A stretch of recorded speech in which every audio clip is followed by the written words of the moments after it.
Good morning, Rabbi Rabotai. We are continuing on Shulchan Aruch Arachaim, Siman Tzadi, Halachot of Tefillah, and we are by Seif Chet on Daf Kuf Chaf Bet Amud Aleph of the regular prince of Mishna Berura. And today's limud is Leilu Nishmat Tzipora Bat Yitzchak, that should have Aliyat Neshama. Amen.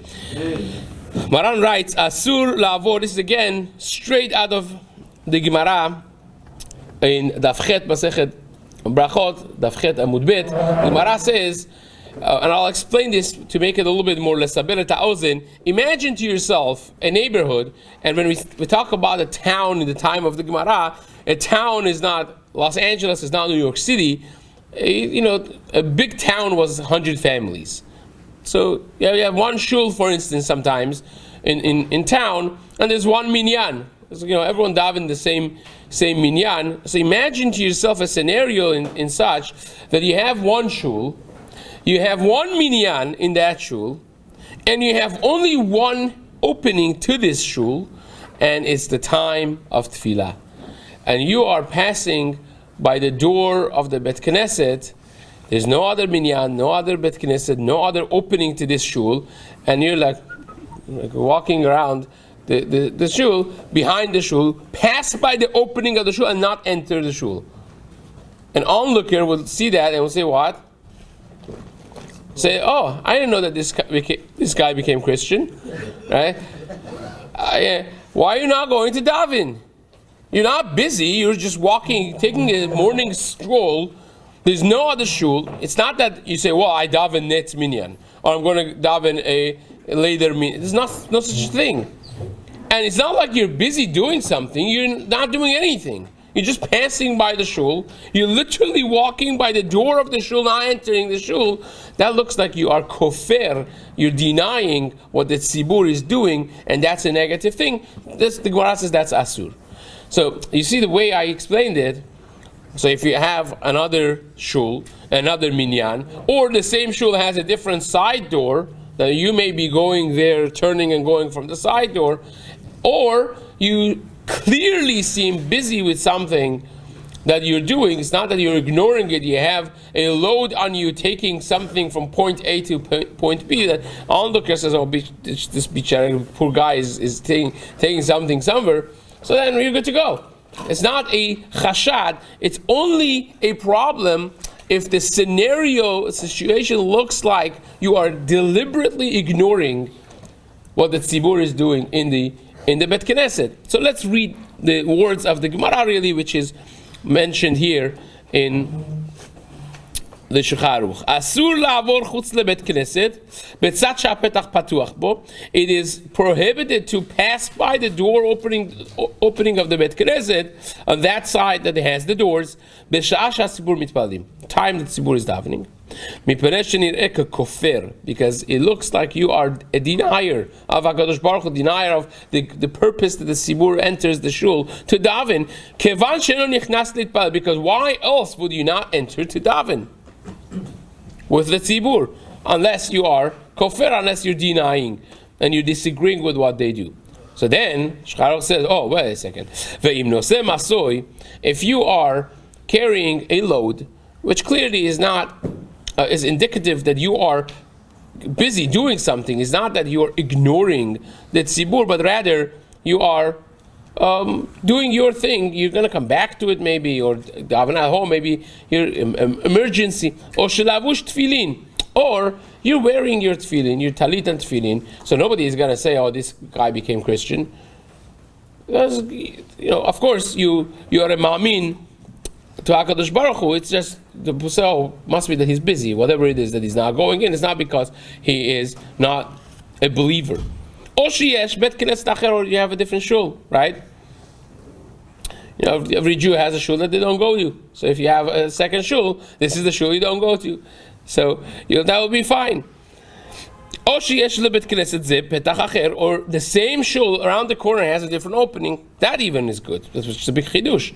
So, as long as that moment when you're passing by the door, it doesn't look like you're ignoring it, because it could be that you're turning around going to a different door, it's fine.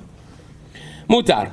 All of that will be mutar. And again, it doesn't say different minyan, but that will be the same thing. If you have a later minyan in the same shul, it's like a different shul. Coming back to a different minyan later on, that would be fine. Which really means that nowadays it will be very, very difficult to find a scenario matching the scenario of the Shulchan Aruch. But nevertheless, the Mishnah Berura says, well, here, I'm saying it will be difficult to find it unless you have, somewhere that only has one shul, Chabad, whatever it is, it's only minyan in town basically, and you're doing nothing. Shabbat morning, you're mamash taking a stroll, you pass by the door, and they're davening, and you don't enter. That will be considered part of this. Now, this really should come together with the next Seif in Shulchan Aruch that talks about the obligation of trying to daven betzibur, right? That people don't say, oh, maybe he's davening at home. That's not an option, right? You're not supposed to be davening betzibur, especially if you're now already there, you're standing by the door, and there's a time of tefillah, so you could enter and daven. That's, of course, not a proper thing to daven b'yachid. Well, again, that will be the next Seif Shulchan Aruch. We'll discuss that when we get to Seif Tet. But for now, writes Mishnah Berura, Betzat Petach, the place that the door is open. Now, the truth is, the Kaf HaChaim brings the Gemara over here that if you are on the way, you have to choose one of the two possibilities, right? You either have to go after Avodah Zarah, or you have to pass by the back of a shul that B'sha'ah shemitpalelin. Now, the Gemara says this in Masechet Avodah Zarah, Masechet Pesachim. There's sugyas in Daf Memchet there of going on a path that leads to of the Avodah Zarah leads to an Avodah Zarah. It's not necessarily a positive thing to do because it's also a chashad, right? People say, oh, why is he going on this path? This path, we all know on GPS, on Waze, where this ends to. This goes to this temple that does Avodah Zarah. So why is he going there? Maybe he's going to do Avodah Zarah. And the Gemara says, well, it makes a difference if it's on the way, it leads to another place afterwards. Do you have chashad? Do you not have chashad? So, right? So it says, the Kaf HaChaim, what if you have an option of this Marit Ayin versus a different Marit Ayin, right? If you go on the path of Avodah Zarah, then it's Marit Ayin of, who knows what he's doing. Or if you go by the shul, in the back of the shul, when B'sha'ah she'atzibur mitpalelin, in this scenario of the Shulchan Aruch, also Marit Ayin, because it looks like he's kofir, right? So, which one is better? Which one is better? So it says the Kaf HaChaim, you should go in the path of Avodah Zarah, right, and not behind a Bet Knesset. And also the Gemara says, "Achore ari velo achore isha." You should not be walking behind a woman. It's not the proper thing to do, right? Now sometimes it could end up being a yichud problem as well, like the Gemara says in Kiddushin Daf Pei Aleph, towards the end of Masechet Kiddushin, there's a whole story there with Rav and Rav Yehuda, his student. Right, they were going on a way together, and ends up being a scenario that there's a woman walking around ahead of them, right in front of them, and Rav tells to his students, Rabbi Yehuda, Dal karech mikame gehinam. Let's quickly step it up and go quickly past this woman, that it should be not a scenario of Isur that actually becomes a machloket, a very interesting machloket Rishonim, which ends up being a machloket between the Sfaradim and Ashkenazim, because Maran in Ibn Ezer Siman Chaf Aleph paskins differently than Ramah. Maran paskins like Rambam. Now, once I open the can of worms, I realize, let me explain this in just a little parenthesis, because this is important, okay? This is important. People do not know that Sfaradim have to be stringent in this, so let's explain this for just a minute. The Mishnah says that two people who are kesherim would not have a problem of yichud. Now, when Rav said this to Rabbi Yehuda, to his student, Rabbi Yehuda right away said, you taught to us, right, this Mishnah, that if you have two kesherim, two people who are kasher, there is no yichud. Two people, one-on-one, is the Magid Mishnah, others, they write that one-on-one scenario is a deoraita level of yichud. It's through deoraita. To be midyached with the eshet ish one-on-one, is a Yisur D'Oraita, right? Full-fledged Yisur D'Oraita. Lo tikruna, and you have to stay away from it, and so on and so forth. It will be a problem. But if you have 2 on 1, it's a little different. If the 2 are anashim kesherim, they're kosher people, so then there's no scenario of yichud. So Rav Yehuda was a genius. It was one of the best of the Amoraim, right? This is the one that Shmuel always calls him a Mishna, not the sharp one. So right away he jumps and says, well, he taught us 2 people, 2 kasherim is fine. Me, you. Rav says, me and you, we're not kasher. When it comes to yichud, we're talking about, like earlier on, in the Yud Zayin there discusses who would be kasher. So Rambam takes this Gemara literally. Rambam takes the Gemara literal and says it would be not kasher for a regular frum person. You need people like Reb Chanina and Marad earlier on over there that they passed tremendous nisyonot. Those are people who will be kasher maybe, right? Marayin Ketuvot talks about so the Amoraim, others, Yaakov, they would put a kala on their shoulder and dance, and they would say, "Oh, it's like kaki chivri." They had no feeling for no thing. Those are the people, but us regular people, Rav says we are not considered kasher. Rav, who was a Chassid, has 10 mili de Chassiduta of Rav, he's not kasher. Rambam Paskins, the Gemara says no more from people are not kasher. Right now. So the others, and many Rishonim, they understand the Gemara that Rav was being mahmir. This is one of the chumrot of Rav. Not that they're not kasher. Of course Rav was kasher, but he wanted to be mahmir on himself. So Rambam paskins l'chachmir, other Rishonim paskins l'haker. Maran Shcharuch paskins like Rambam. Hence, for a Sephardi, to have 2 from men in a scenario of yichud, in a secluded place, with 1 woman, it will be considered Isur Yichud, for, according to the Ramah, not necessarily. So that's something to bear in mind. But nevertheless, for our practical purposes, we come back to this, Isur of Achorei Isha, Achorei Ariv, Achorei Isha. You're not supposed to be walking behind Haravadia and Tshuva, right? It says nowadays you don't have to drive yourself crazy because unfortunately Rambam, in the Rambam's time, Rambam writes a woman would exit their house once a month, twice a month maximum, right? People didn't go out. People called Kivuda Bat Melech Penima, would stay home. They did everything. The husband did the shopping and everything that was related to outside, the husband did. So therefore it was nowadays you try to get off from behind this one, you'll end up behind somewhere else. So many women in the workforce and in the marketplace that it makes it much more difficult to be careful in this halakha. But nevertheless, the halakha exists. So Rav Chaim writes, it's better to go achore isha velo achore bet knesset b'sha'a sha'asibur mitpaladim. This is to show you how important this halakha is. Of course, it needs a little bit more explanation. Not for now. But says the Mishna Berura, שהסיבור מתפללים עיין בפרי מקדים שיש להחמיר אפילו בעת קריאת שמע ופסוקי דזמרה. It's not only for when they're saying lachash, but even if they're saying psukei dezimra, if they're saying shema, still will be the same halakha. There's no difference over there. And the Isur is, Rav Chaim writes, the Isur is even if the guy already has davened. Just imagine that you came from a different town, or for whatever reason you daven biyachid on that morning, daven nets, whatever it is, and now, but this is the only minyan in town.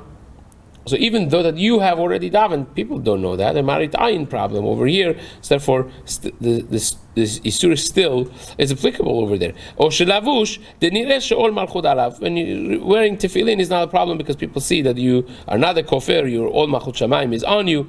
Or sheish bet knesset acher. נראה לי דהו הדין אם רגילים בבית הכנסת הזה לעשות כמה מניינים. So says the Chafetz Chaim, even though the Shulchan Aruch doesn't say it, even if you have one Bet Knesset, but you have multiple minyanim, that's also fine. For instance, like in New Square, they have only one Bet Knesset. At least 20 years ago, when I was there, 23 years ago, they had one massive Bet Knesset, which on Shabbat everyone davens together. Back then it was 800 families, and during the week it was 20 minyanim. So curtains separating the area of the large Bet Midrash, Bet Knesset that they have, and every 5-10 minutes there's another minyan. Right? They have 20 minyanim there. So if you pass by, even though there's one Bet Knesset, you pass by the opening, it's not a problem, because maybe you can't do daven right now. You're davening half an hour from now, 10 minutes from now, 15 minutes from now. Every 10 minutes is a minyan. Or sherochev, or the Shcharuch said if you are riding, because you can't just park your animal there and go in.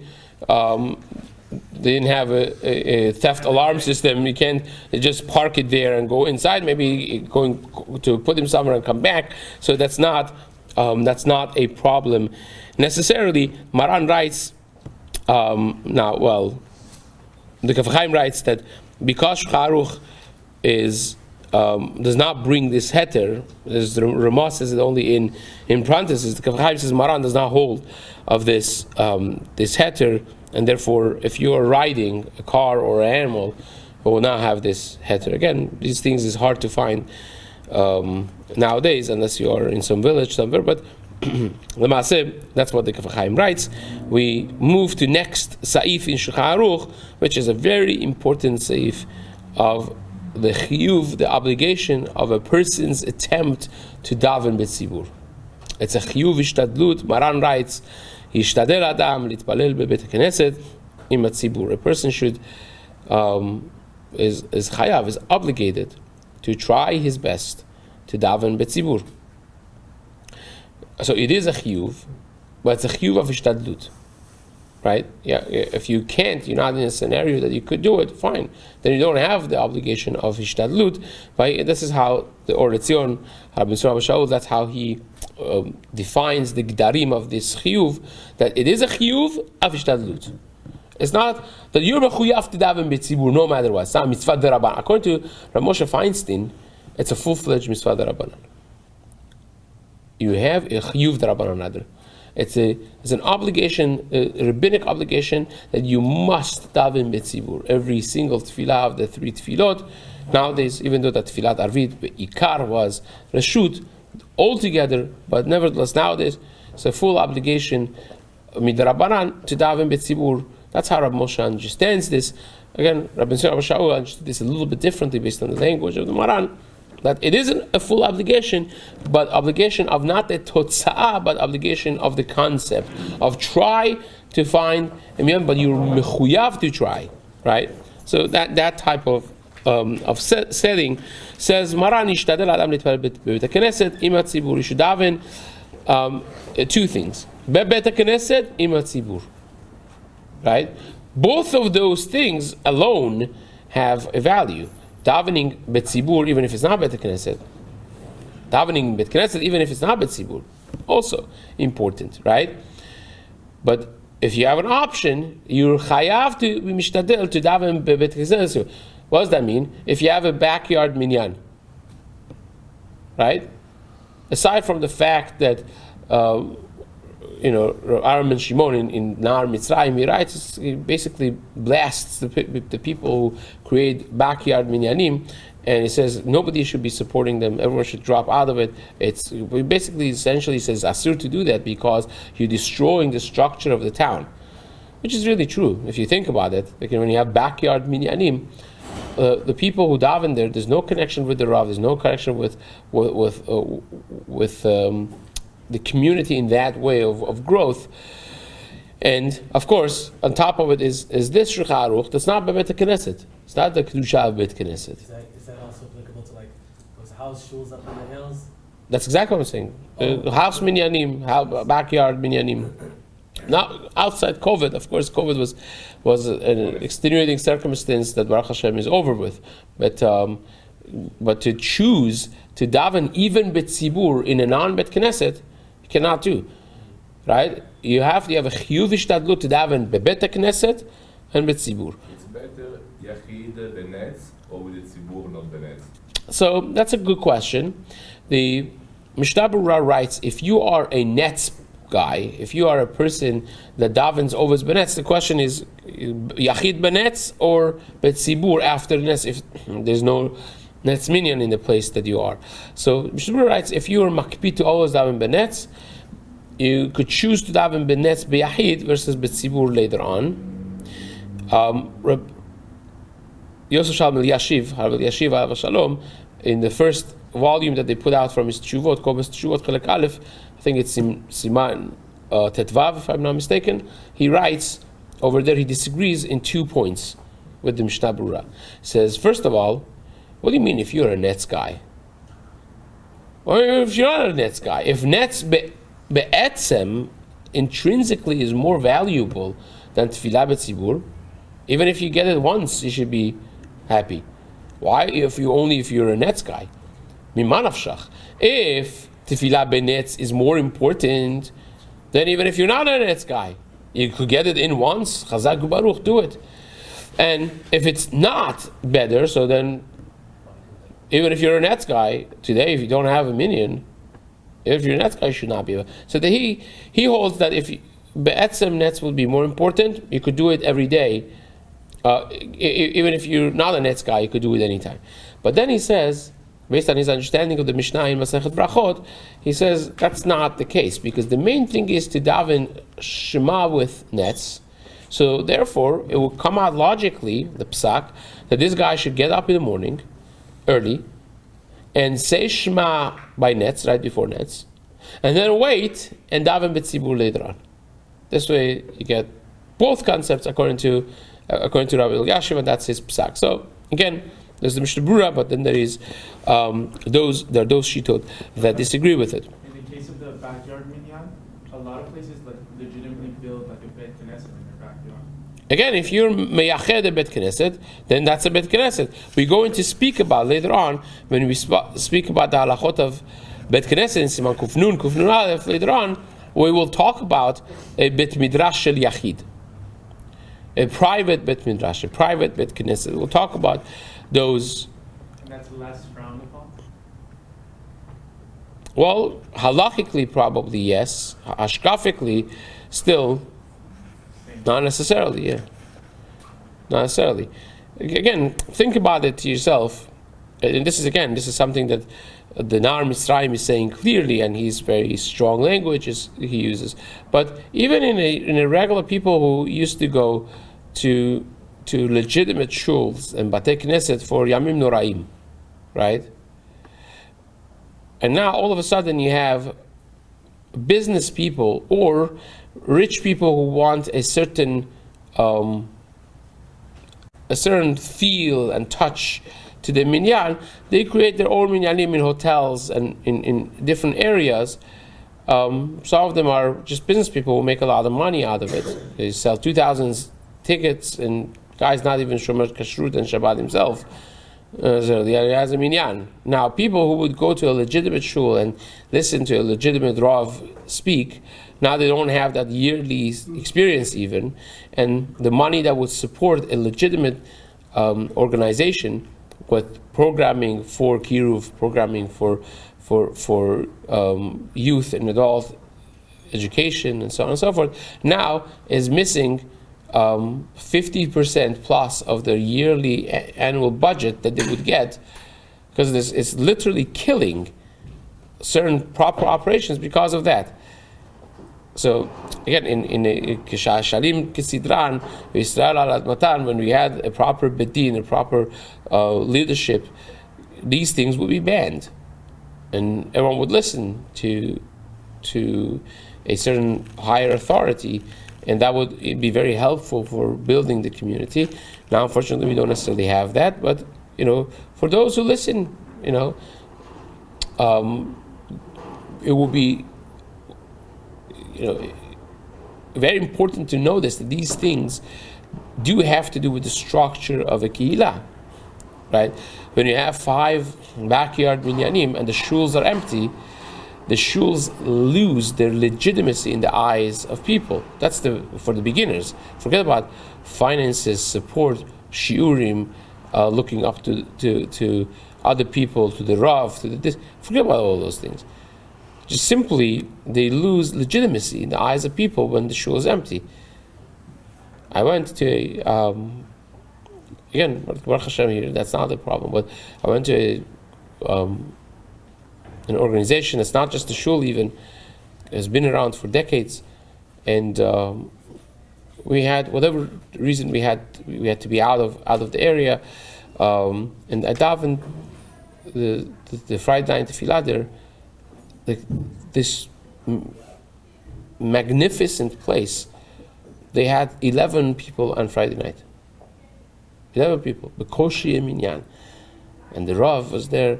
It was such a bizayon. He was embarrassed that I walked in, because it's one thing to be embarrassed within yourself, within the community, but another person comes in, and it was very uncomfortable.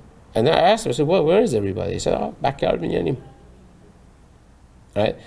It's something that Rabbanim cannot stand up for themselves in this. This is something that I always say it's more important to have good askanim, to some extent even, than having good rabbanim. Good Baal Batim could do things that good rabbanim cannot even do. This is something for the askanim, for Baal Batim, to speak out against it. So I will never ever step foot into a backyard, because you have to support the shuls, you have to support the organizations, the rabbanim, just emotional support. Forget about the financial. And Friday night there is no financial anything, but it's a bad structure. And also, once you're at it, how bad it is for chinuch.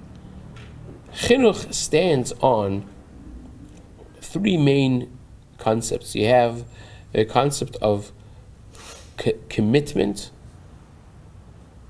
to values, you have a concept of consistency with your values, and you have a concept of subordination to authorities. Right? That's chinuch, because you want them to listen to parents. Right? You want them to realize that you're authority as a parent, and they'll listen and trust you. They listen to you and trust your words, even if they don't fully understand it, because they don't have the wherewithal of experience in life to know that what the father, what the mother says is correct. Right? If the mother says this person is a bad hashpah, is a bad friend, stay away from it. They'll listen and say, I don't understand why, but okay, I'll listen, I trust you. Right? That's subordination to authority. Those are the three legs of the chair, of the chariot of chinuch. We can't, it's self-serving to say to your kids, listen to me. Right? The way you do it is by example of showing that you are subordinated to authority. You are a consistent person. You are a committed person, right? That's how you show it.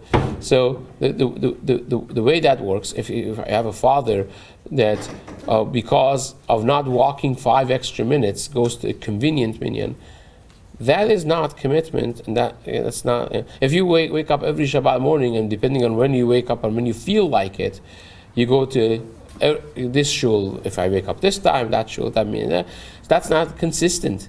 You're not committed, and you're not consistent. And if you have you don't listen to the rabbi's drasha, for instance, the shuls that chas v'chalila, they have a minhag to leave the shul in the middle and to go drink or have kiddush in the middle of tefillah, in the middle of kriyat Torah and haftarah. Disrespect to the drasha of the rav, disrespect to the authority. And again, when they don't have, my chavruta is much older than me. He's a world-class dayan, as Rosh Kolel, and so still to this day says, my rav says this, my rav says that. They grew up, his father, they passed in New York City, got to Rabbi Reisman's shir, even though that he perhaps is a bigger dayan in the Choshen Mishpat, is a senior lecturer and writer and author, a tremendous personality, but nevertheless, it was a healthy thing. They saw his father rain and shine, would pass 10 Batei Knesset to go to this, because this is my shul, this is my Rav. Our Rav said this, our Rav said that. And that feeling of healthy sense of commitment, consistency, and authority is what creates a proper household with a proper chinuch. So a person that's not petty thinking could think bigger of their life. They will understand that this is important to be mishtadel, to daven betzibur and bebet knesset, not just because of the halacha of chiyuv ishtadlut that the Shulchan Aruch says, but hashkafically as well. So to answer your question, if you have a set shul that was made privately, yeah, maybe halachically you get around the issues, but hashkafically still is something very important to bear in mind as well. Okay, so says let's just finish reading this at least. Yishtadel Adam, and we'll come back to this maybe tomorrow. Yishtadel Adam להתפלל בבית הכנסת עם הציבור ואם הוא אנוס. If you are anus, mamash, honest, forced, שאינו יכול לעבור לבית כנסת, you can't daven בציבור in the בית כנסת, you can't come to בית כנסת. By the way, there's a midrash, I forgot to say, in Shir HaShirim, the midrash says in the pasuk, האלף לך שלמה והמאתיים לנותנים לפריו. That says this is a person, the difference between a person that learns or davens in בית כנסת, בית midrash, versus a person that does it in a house. Even learning makom kadosh in Bet Knesset and Bet Midrash is 5 times more valuable than learning at home or davening at home.